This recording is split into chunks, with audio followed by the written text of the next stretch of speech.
গোটা পৃথিবীর বাদশাহী করেছে দুইজন মুসলমান, দুইজন কাফির। দুইজন মুসলমান, দুইজন কাফির। কাফিরের মধ্যে একজন টপ লেভেলের বাটপার নমরুদ, আর একজন বখতে নসর। মুসলমানের মধ্যে দুইজন পয়গম্বর, সুলাইমান আলাইহিস সালাম, আর একজন হলো জুলকারনাইন বাদশা, যাকে আমরা বাদশা সেকান্দার বলে পরিচয় জানি। এই দুইজন মুসলমান, দুইজন কাফের। নমরুদের নাম নিলে বমি বমি ভাব, কারণ খারাপ লাগে। নমরুদ নাম পৃথিবীর জমিনে নমরুদের পর আর কেউ রাখে নাই। ফেরাউন এত ঘৃণিত, ফেরাউনের নাম, ফেরাউনের মরার পর থেকে এ পর্যন্ত, আজও পর্যন্ত কারো নাম ফেরাউন নাই। কথা কন না কেন? এরে ভাই, ওদের নাম নিলে নাম নাই ঘৃণা ভরে। আর জমিনের মধ্যে যারা আল্লাহওয়ালা, আল্লাহর হুকুম মানে, নবীর তরিকায় চলে, পয়গম্বর সুলাইমানের নাম মানুষ নাই শ্রদ্ধা ভরে। জুলকারনাইন বাদশা সেকান্দারের নাম নাই মানুষ শ্রদ্ধা ভরে। বলতেছিলাম তারাও নাই, ফেরাউন নাই, হামান নাই, কারুন নাই, সাদ্দাত নাই, আবু জাহাল নাই, সাহেবা নাই, উতবা নাই, আবু লাহাব নাই। কিয়ামত পর্যন্ত যত বাদশা আসবে কেউ থাকবে না। আমরাও 100 বছর পর এখানে কাউকে তালাশ করে পাওয়া যাবে না। আমরাও দুনিয়ার থেকে বিদায় হয়ে যাব। তার মানে গোটা পৃথিবীর বাদশা হলেন আমার আল্লাহ। এই দুনিয়ার জমিনের বাদশাও আল্লাহ, পরকালে বাদশাও আমার আল্লাহ। আল্লাহ বলেন আর রহমানির রহিম, আমি পরম করুণাময় অসীম দয়ালু। আমার মতো দয়া, আমার মতো মায়া, আমার মতো ভালোবাসার রহমত পৃথিবীর দুনিয়ার জমিনে কারো নাই। এই জমিনের মধ্যে মায়ের মতো কেউ বেশি ভালোবাসে না। সন্তানকে বাবার থেকেও বেশি মা ভালোবাসে। কিন্তু যদি দেখে সন্তান আগুনের মধ্যে পুড়ে পুড়ে মারা যায়, এমন কোন মা নাই, বাবা নাই, তাকায় তাকায় দেখে, সাথে সাথে ওই আগুনের ভিতরে ঝাঁপ দেয়, পানির ভিতরে ঝাঁপ দেয়। মা বাঁচবে কি বাঁচবে না, এই খেয়ালটা তখন মায়ের মধ্যে থাকে না। সন্তানকে বাঁচাইবার জন্য মা আগুনে ঝাঁপ দেয়, পানিতে ঝাঁপ দেয়। অনেক ক্ষেত্রে দেখা যায় আগুনে পুড়িয়া পুড়িয়া মা শেষ হয়ে যায়, পানিতে ডুবিয়া ডুবিয়া মা শেষ হয়ে যায়। সন্তানও বাঁচাইতে পারে না, মাও বাঁচতে পারে না। আমার আল্লাহ কয়, ও আমার গোলাম, আমার দয়ার সীমানা নাই, আমার দয়ার সংখ্যা নাই। জানো কি আমার দয়া কেমন? কুলিয়া ইবাদিয়াল্লাযীনা আসরাফু আলা আনফুসিহিম লা তাকনাতু মির রাহমাতিল্লাহ,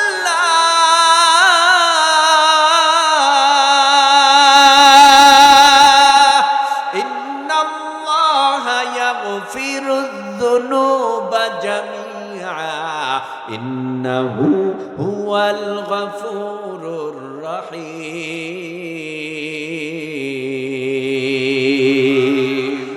এ জমিনে হিন্দুরা কালেমা পড়েনি, খ্রিস্টানেরা কালেমা পড়ে না। অনেক খ্রিস্টান কালেমা পড়ে মুসলমান হয়, অনেক হিন্দু কালেমা পড়ে মুসলমান হয়। কারণ কি ভাই? হিন্দুরা তো মূর্তি পূজক, 12 মাসে 13 পূজা করে। খ্রিস্টানরাও আল্লাহরে মানে না, এক আল্লাহর ইবাদত করে না। আল্লাহ কয়, তোরা যদি মূর্তি পূজক হস, তোরা যদি নফসের সাথে বেশি জুলুম করে ফালাস, অন্যায় যতই করস না কেন, আমি আল্লাহর দিকে যদি এক কদম আগাইয়া দাও, মান আতানি ইয়ামশি আতাইতুহু হারওয়ালা, আমি বান্দার পিছনে তখন 2 কদম আগায় যাই। বান্দা যখন দৌড়ায় আমি আল্লাহ সহ্য করতে পারি না। বান্দাকে আমি আল্লাহর কুদরতে কোলে তুলিয়া নিয়া ওই বান্দার জীবনের সব গুনাহ মাফ করে দে। কারণ আল্লাহর দয়া বেশি, আল্লাহর মায়া বেশি। ছোট্ট একটা ঘটনা শোনাই। মক্কা বিজয় হলো 10,000 মুসলমান দিয়া। মদিনার মধ্য থেকে 10,000 মুসলমান নিয়া মায়ার নবী মক্কায় ঢুকেছে। বেঈমানেরা, মক্কার বেঈমানেরা কয় মুহাম্মদ আসতেছে, তোমরা কি করবা? রুখে দিবা না ঢুকতে দিবা? কয় যদি মুহাম্মদ সাল্লাল্লাহু আলাইহি ওয়াসাল্লাম আসলে তো আমাদের ঘর বাড়ি জায়গা জমি সব দখলে নিয়ে যাবে। না না না, তারে ঢুকতে দেওয়া যাবে না। সে যদি মক্কায় ঢুকে আমরা রুখে দিব, বাধা দিব। হঠাৎ একজনে ডেকে বলে, তোমরা মুহাম্মদ সাল্লাল্লাহু আলাইহি ওয়াসাল্লাম রে রুখে দিবা, তার কাফেলা রুখে দিবা। জানো কি কাফেলায় লোক কত? কয় কত? কয় 10,000 মুসলমান। কয় 10,000 মুসলমান হোক, আমরা তো মক্কায় লোক কম না, আমরা সবাই একত্রিত হয়ে বাধা দিব। আর একজনে কয় সবাইরে বাধা দিয়া রাখতে পারবি? হযরতে উমরকে কেমনে তোরা বাধা দিবি? ওই কাফেলায় উমর আছে, আলী আছে, ওসমান আছে, আবু বকর আছে, 10,000 সাহাবা একরাম রিদওয়ানুল্লাহি তাআলা আলাইহিম আজমাইন আছে। কেমনে বাধা দিবা? কয় যেই উমর যদি ওই কাফেলায় থাকে আমরা বাধা দিতে পারবো না, পথ ছাইরা দাও। এক উমরের ভয় পথ ছাইরা দিছে, নবী মক্কার জমিনে ঢুকছে। ঢুকার পরে মায়ার নবী কয়, এ মক্কা নগরীর মানুষেরা, তোমরা কেউ আমার বাবার আত্মীয়, তোমরা আমারে মারতে কম মারো নাই। তোমরা আমার দাদার আত্মীয়, তোমরা আমারে মারতে কম মারো নাই। তোমরা আমার চাচার আত্মীয়, তোমরা আমারে কম মারো নাই। তোমরা আমার নিজের আত্মীয়, বংশীয় আত্মীয়, প্রতিবেশী হিসাবে কম মারো নাই। তবে আমি নবী ইচ্ছা যদি করি, এখন সকল মাইরের প্রতিশোধ আমি নিতে পারি। আমার দলে এখন 10,000 মুসলমান, কিন্তু না না, আমি নবী সবাইরে সাধারণ ক্ষমা করে দিলাম। ক্ষমার আওয়াজ পাইয়া বেঈমানেরা আস্তে আস্তে করে মায়ার নবীর দিকে আগাইতেছে। যেই নবীরে এত মারলাম, এত ঘুষাইলাম, এত জমিনের মধ্যে অপমান করলাম, বাপ দাদার মাটিতে থাকতে দিলাম না। জন্মভূমি মায়ার নবীর মক্কা নগরীতে, বাবার দেশে, মায়ের দেশে থাকতে দিলাম না। ওই নবী আমাদেরকে মারবে না, ক্ষমা কইরা দিছে। আয় আয় আয়, এতদিন নবীরে ভুল বুঝেছি, আজ আমরা নবীরে ভুল বুঝবো না। নবীর হাতে হাত লাগাইয়া কালেমা পরে মুসলমান হইতেছে। মুসলমান হতে হতে মুসলমানের সংখ্যা বেড়ে দাঁড়ালো 1.25 লক্ষ। এই দিকে দাগি যারা আসামি ছিল, মুসলমানদেরকে যারা হত্যা করেছে, এরা ভয়ে দেশান্তরিত হওয়ার জন্য পাগল।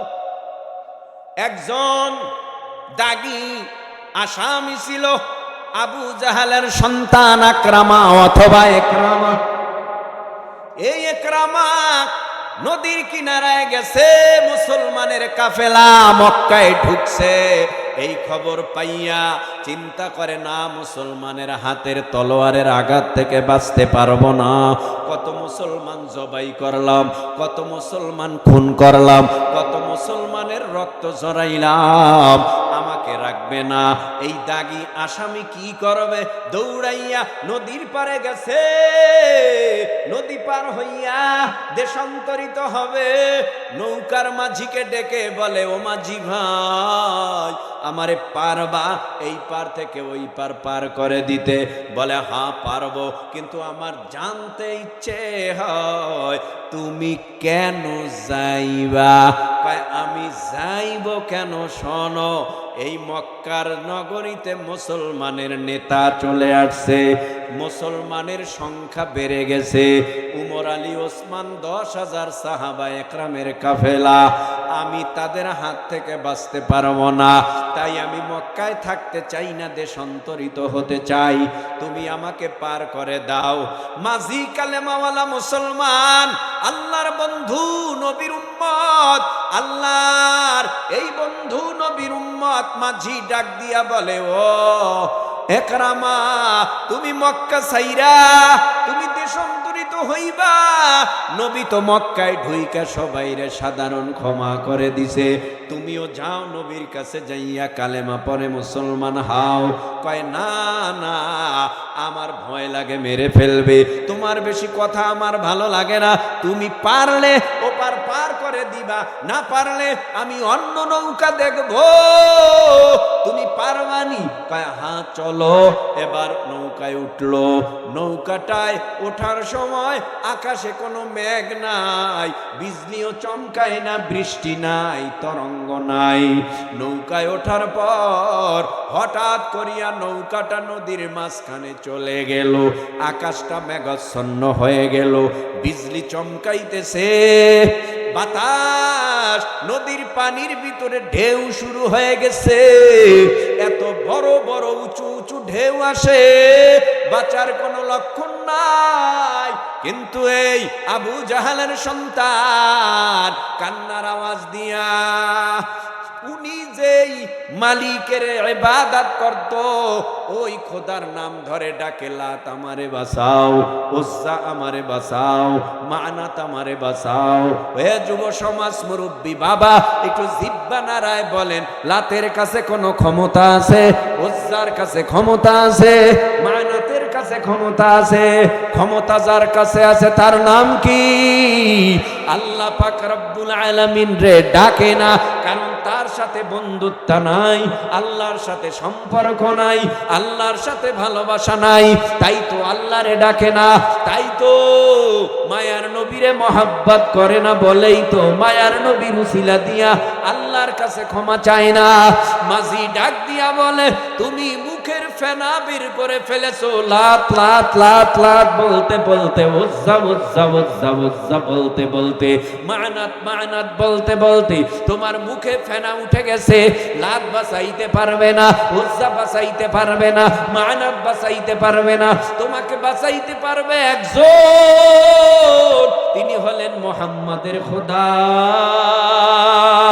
তুমি মুহাম্মাদের খোদারে একটা ডাক দিয়া বলো, ও মুহাম্মাদের খোদা, তুমি মুহাম্মাদের উসিলায় আমারে মাফ কইরা দাও, আমি মাঝি তোমাকে ঘোষণা দিলাম, এই ডাকটা দিতে দেরি করবা, দেখবা আল্লাহ তোমাকে বাঁচাইতে দেরি করবে না। বিপদে পইরা গেলে নাকি হিন্দুরাও আল্লাহ ডাকে, বেঈমানওয়ালারাও নাকি আল্লাহ ডাকে। বিপদে পড়লে তো কি করে?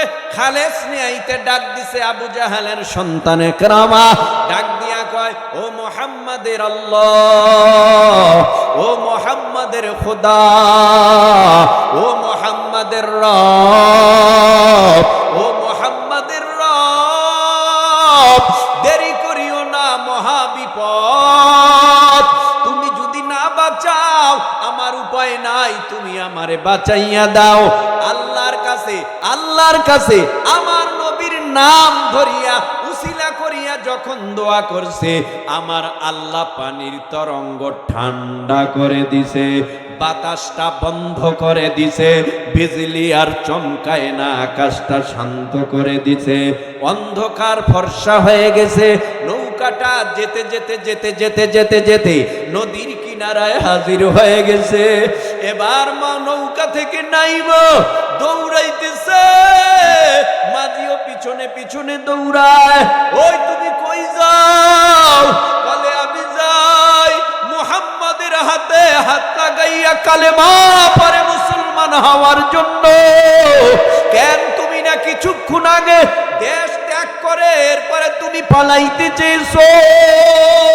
হ্যাঁ আমি পালাইতে চেয়েছি, কারণ ওদেরকে আমি ভয় পেয়েছি, কিন্তু আমার মনের মধ্যে দুনিয়ার কোনো ভয় এখন আর নাই। আমার অন্তরের মধ্যে মনে হয় ঈমান ঢুকে গেছে, আল্লাহর ভয় ঢুকে গেছে। আমি নবীর দরবারে যাব। এই দিকে নবীর দরবারে দৌড়ায়, অন্যদিকে মায়ার নবীর চাচা আমির হামজাকে নির্মমভাবে শহীদ করে দিয়েছিলেন ওয়াহশী। ওয়াহশীও নবীর দরবারে দৌড়ায়। এইদিকে একরামাও নবীর দরবারে দৌড়ায়, যাইয়া নবীর কাছে মাথা নত করে দাঁড়িয়ে আছে। সাহাবা একরাম দেখতেছে, যদি ওদের উদ্দেশ্য ভালো হয় ভালো ব্যবহার পাবে, উদ্দেশ্য যদি খারাপ নিয়ে নবীর কাছে আসে তাহলে আমরা উচিত জবাব দিয়ে দিব। সাহাবা একরাম অপেক্ষা করে। নবী কয়, তোমরা বাধা দিবা না, আমার কাছে আসতে দাও। নবীর কাছে আসছে। নবী বলেন, কি ব্যাপার? কয়, নবী গো, আমাদের অনুশোচনা হয়েছে, ভুল করেছি, অন্যায় করেছি, অপরাধ করেছি। আল্লাহ কি মাফ করবে? আল্লাহ কি ক্ষমা করবে? আল্লাহ কি আমাদেরকে জাহান্নামের আগুন থেকে বাঁচাবে? এবার নবী চুপ। ইন হুয়া ইল্লা ওয়াহয়ু ইউহা। ওহী না আসলে নবী কথা বলে না। হঠাৎ জিবরাইল আমিন আসলেন। ও পয়গম্বর, আবু জাহেলের সন্তান কেন, ওয়াহশী কেন, তামাম পৃথিবীর জমিনের মধ্যে যত পাপীরা পাপ করিয়া আত্মসমর্পণ করবে, স্যালেন্ডার করবে, আমার দিকে ফিরে আসবে, লা তাকনাতু মির রাহমাতিল্লাহ, লা তাকনাতু মির রাহমাতিল্লাহ, লা তাকনাতু মির রাহমাতিল্লাহ। আমি আল্লাহর রহমত গুনার চেয়ে অনেক বড়। যদি তাওবার মতো তওবা করে, তামাম পৃথিবীর মানুষ যদি তাওবার মতো তওবা করে, যত পাপী হোক, যত অপরাধী হোক, আমার কাছে আইসা যদি আত্মসমর্পণ করে আর বলে, ও দয়ার মালিক, আর জীবনে আমি অন্যায় করব না, মিথ্যা বলবো না, নামাজ ছাড়বো না, হারাম খাবো না, সুদ খাবো না, ঘুষ খাবো না, ও আল্লাহ তুমি আমারে মাফ করে দাও। বান্দা যদি আত্মসমর্পণের মতো আত্মসমর্পণ করে, আমার আল্লাহ বলে তার গুনাহ তো মাফ করবই।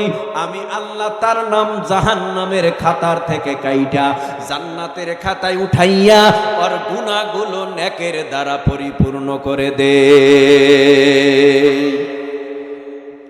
এবার মোহাব্বতে জিব্বা নাড়ায় বলেন, আমার আল্লাহর দয়া কম না বেশি? হ্যাঁ, আল্লাহর দয়ার কোনো সীমানা নাই। আর রহমানির রহিম, মালিক ইয়াউমিদ্দিন। ও যুবক, বলো না ভাই, কিয়ামত দিবসের মালিক কে? আরো জোরে, আরো জোরে। কিয়ামত দিবসের মালিক হলো আমার আল্লাহ। তার মানে আমার আল্লাহ বিচারক, হাকিম। আমার নবী, আপনার নবী মুহাম্মাদুর রাসূলুল্লাহ হলো উকিল। আমরা সবাই কিয়ামতের ময়দানে আল্লাহর আদালতের আসামি। আল্লাহ বিচারক, নবী মুহাম্মাদুর রাসূলুল্লাহ সাল্লাল্লাহু আলাইহি ওয়াসাল্লাম উকিল। আমরা সবাই আসামি। আদালতটা কেমন? কারো কথা শুই না বিচার করবে। আমি সরকারি দল, আমার কথায় যেন ফাঁসির আসামি খালাস হয়ে যায়। ফাঁসির আসামি যেন খালাস হয়ে যায়। আমি অমুক নেতা, ফোন দিলাম, সাবধান, তারে জানি জেলে ভরা না হয়। আর জেলে ভরলেও যেহেতু অপরাধ করেছে, 1 সপ্তাহের বেশি যেন তারে না রাখা হয়।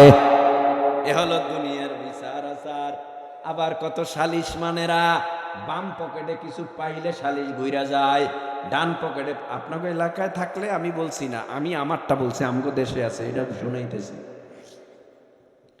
সালিশি করতে গেছে, মাথায় টুপি, লম্বা জামা গায়, দাড়িও আছে, নামাজও পড়ে, ওই সাল্লিশি করতে গেলে ঘুষ খায়। কি আজীব ব্যাপার! ঘুষ খাও কেন? সালিশি করো কেন? তোমার সালিশি কে করতে বলছে? যদি করোই ঘুষ খাইয়া কেন করো? মিথ্যাটারে সত্য বানাও কেন? সত্যটারে মিথ্যা বানাও কেন?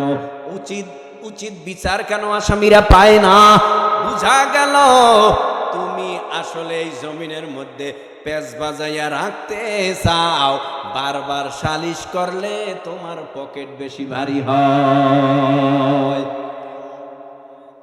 ও ভাই, লম্বা কথা হবে না। কিয়ামত দিবসের মালিক কে? জোরে বলেন। কিয়ামত দিবসের মালিক হলো আমার আল্লাহ। আল্লাহ বিচার করবে, বড় কড়া বিচার। আরো 2-4 মিনিট শুনবেন ওয়াজ। কতক্ষণ? সারা রাত। কারা কারা সারা রাত? যারা হাত জাগাইছেন সারা রাত্রের পক্ষে দোনো হাত জাগান।